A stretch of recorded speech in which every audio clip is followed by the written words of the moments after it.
Assalamualaikum warahmatullahi wabarakatuh. Selamat datang kembali di channel Penghuni Surga. Di sini kami akan menjelaskan tentang hukum merekam pembicaraan dalam Islam tanpa izin.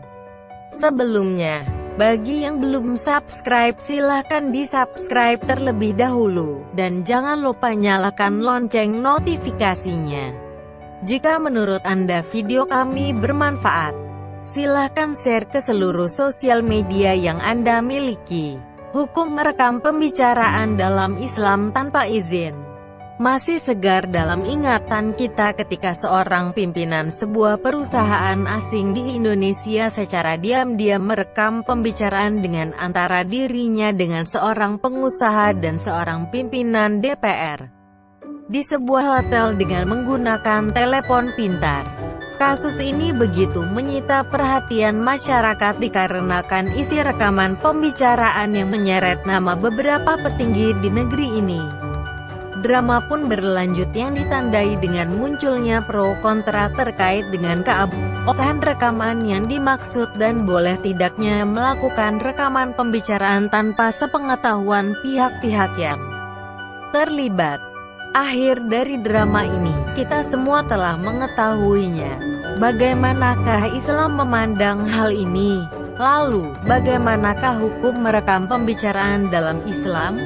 Dari Jabir bin Abdillah Al-Ansari radhiyallahu anhu, Nabi Shallallahu alaihi wasallam bersabda, jika seseorang sedang berbicara dengan orang lain, dalam keadaan dia menoleh ke kanan dan ke kiri, maka itu adalah amanah.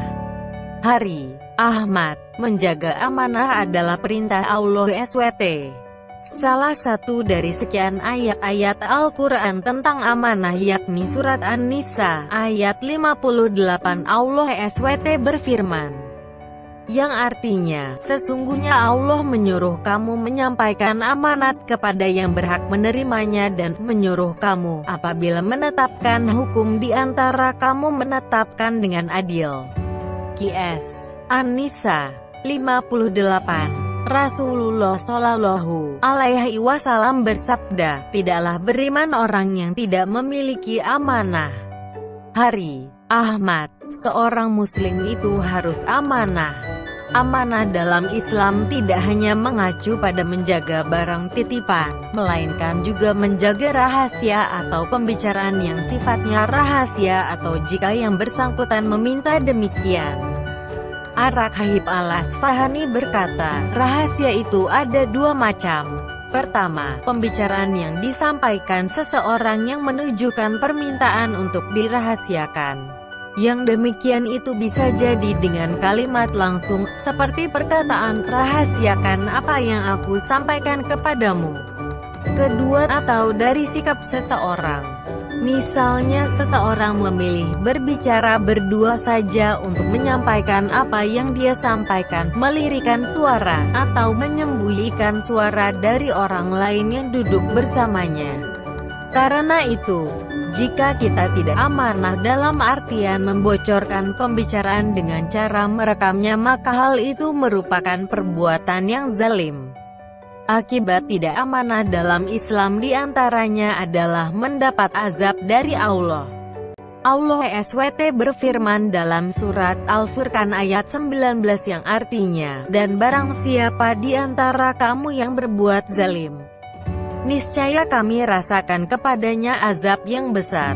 QS Al-Furqan 19. Allah SWT juga berfirman dalam sebuah hadits qudsi yang artinya, wahai hambaku, sesungguhnya aku mengharamkan kezaliman atas diriku, dan aku haramkan kezaliman di antara kamu, maka janganlah kalian saling menzalimi. Hari Muslim. Dalil-dalil di atas menunjukkan bahwa sebagai muslim kita harus amanah, berteman baik dengan orang lain, saling menjaga rahasia, dan menghindari adu domba yang dapat menimbulkan kebencian dan permusuhan. Merekam pembicaraan dan menyebarkannya kepada publik sama artinya telah berbuat khianat dan tidak menjaga rahasia. Dapat disimpulkan bahwa hukum merekam pembicaraan dalam Islam tanpa izin adalah perbuatan yang zalim, khianat, dan tidak adil. Apalagi jika isi pembicaraan yang direkam telah diedit demi kepentingan yang bersangkutan, maka hukumnya adalah dilarang. Demikian penjelasan tentang hukum merekam pembicaraan dalam Islam tanpa izin. Terima kasih sudah menyimak video ini hingga akhir. Semoga bermanfaat bagi kita semua. Sampai jumpa di video selanjutnya. Wassalamualaikum warahmatullahi wabarakatuh.